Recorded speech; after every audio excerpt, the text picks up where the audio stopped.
ప్రపంచంలో ఏ దేశానికి లేని విధంగా భారత్లో యువత ఉందన్నారు మాజీ ఉపరాష్ట్రపతి వెంకయ్య నాయుడు. కొంతమంది యువత డ్రగ్స్ కి అలవాటు పడడం బాధాకరమన్నారు. హైదరాబాద్ నెక్లెస్ రోడ్డులో యువ భారత్ ఆధ్వర్యంలో జరిగిన రన్లో పాల్గొన్నారు. గవర్నర్ శివప్రతాప్ శుక్లా, కేంద్ర మంత్రి కిషన్ రెడ్డి, మంత్రి Sridhar Babu, BJP state chief Ramachandra Rao పాల్గొన్నారు.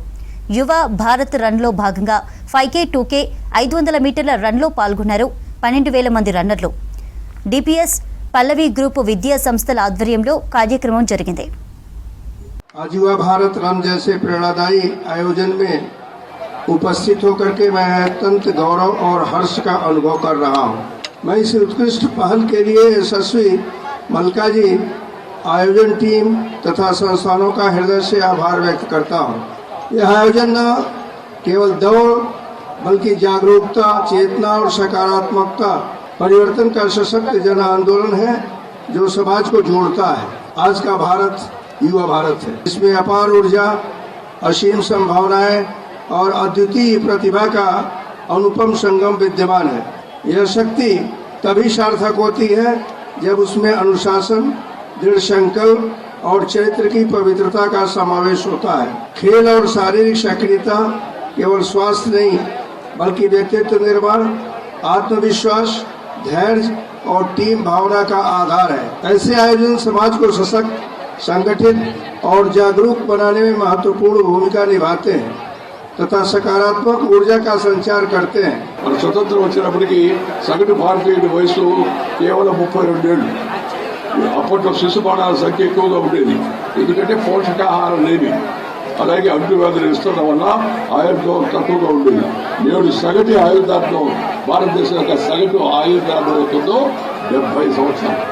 అందుకని మనందరూ నేను కోరేది అంటే దయచేసి 1 వ్యాయామం చేయండి, 2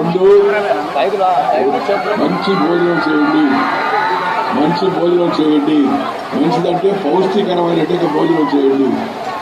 మిల్లెట్స్, అలాగే ఏదైతే మనకి మంచి శక్తిని ఇస్తాయో మరీ పాలిష్డ్ తెల్లంగా మల్లెపూలా ఉండే బియ్యం కాదు, పోషకంగా ఉండే బియ్యాన్ని వాడేటి అలవాటు దయచేసి యువతంతా కూడా ఇంట్లో తయారు చేయాలి. ఇప్పుడు రాగులు, సజ్జలు, జొన్నలు, అరికలు ఇవన్నీ వస్తూ ఉన్నాయి. వాటితో రకరకాల వంటకాలు తయారు చేస్తున్నారు. మనము వాటికి బయటకు వెళ్ళినప్పుడు అలాంటి వాటిని తినేదానికోసం ప్రయత్నం చేయాల్సిన అవసరం ఉందని మేము అందరూ కూడా మనం చేస్తున్నాం. దాంతో పాటు రెండవది జీవన శైలి. ఉదయాన్నే నేను వ్యాయామం చేయడం, ఇష్టం వచ్చిన ఆటలో పాల్గొనడం, ఇష్టం వచ్చిన కళను అభ్యసించే ప్రయత్నం చేయడంతో ఇది మంచి జీవన శైలి. మంచి వాటితో స్నేహం చేయండి, మంచి పనులు చేయండి. ఇవాళ సమాజంలో వస్తున్న చెడుదోళ్ళు అక్కడక్కడ యువత కొంతమంది డ్రగ్స్ అలవాటు పడుతున్నారు. ఇది మహాప్రధానకరం. డ్రగ్స్ యువతను నిర్వీర్యం చేస్తాయి. It will make you important also in the future. So please take care to see that you keep a distance from the drugs. ఈ యువతకు సంబంధించి ఈ సంపదను గొప్ప మానవ వనరులుగా తయారు చేయాలనే ఆకాంక్ష అటు కేంద్రంలో కానీ ఇటు రాష్ట్రంలో మరి వికసిత్ భారత్ పరంగా కేంద్రంలో తెలంగాణ రైజింగ్ 2047 అని రాష్ట్రంలో ముందుకెళ్తా ఉన్న తరుణంలో ప్రధానమైన అంశం ఆరోగ్యం.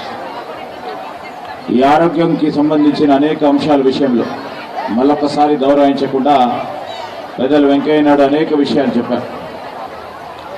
One has to be fit physically to make themself fit mentally అని. సో ఈ సందర్భంలో వారు ఇచ్చిన గొప్ప సందేశం. అదేవిధంగా మన సంస్కృతికి సంబంధించిన అనేక అంశాలు, తరతరాలుగా వస్తూ ఉన్న మన అనుభవాలని, మన సంస్కృతిని ముందుకు తీసుకెళ్లే ప్రయత్నం చేయాలని వారి అనుభవాలను రంజింపజేసి ఈరోజు యువతకు సంబంధించిన వారిని కేవలం ఫిట్ ఉండి మన సంస్కృతిని కూడా ముందుకు తీసుకెళ్ళకుండా, కేవలం ఫిట్ ఉండి ఇంట్లో అమ్మ నాన్నలు మర్యాద చేయకుండా ఉంటే, కేవలం ఫిజికలీ ఫిట్ ఉండి మనకు సంబంధించిన మన సంస్కృతిని మొత్తం దేశవ్యాప్తంగానే ప్రపంచవ్యాప్తంగానే తెలియజేయకుండా ఏం చేసినా లాభం లేదని వారు స్పష్టంగా కూడా చెప్పడం జరిగింది. ప్రపంచంలో ఏ దేశంలో కూడా ఇంత పెద్ద ఎత్తున యూత్ పాపులేషన్ లేదు. మనకు మాత్రమే అదృష్టంగా వచ్చేటువంటి 25 సంవత్సరాల లోపల భారతదేశాన్ని ఒక డెవలప్డ్ కంట్రీగా వికసిత్ భారత్ గా అభివృద్ధి చెందిన దేశంగా ఎదగాలని అయితే కోరుకుంటున్నామో దానికి పెద్ద శక్తి యూత్. ఆ యూత్ పునర్నిర్మాణం ద్వారా దేశ అభివృద్ధిలో భాగస్వామ్యం చేయడం ద్వారా మన దేశాన్ని అభివృద్ధి చెందిన దేశంగా ప్రపంచ దేశాల చిత్రపటాల ముందు డెవలప్డ్ కంట్రీగా ఎమర్జీ కావాల్సినటువంటి అవసరం ఉంది. దానికోసమే మనమందరం కూడా ప్రయత్నం చేయాల్సినటువంటి అవసరం ఉంది. యూత్ కు ఐకాన్ స్వామి వివేకానంద గారు చెప్పినట్టు మనమందరం కూడా మరి అన్ని రకాలుగా ఆరోగ్యంగా ఉండాలి.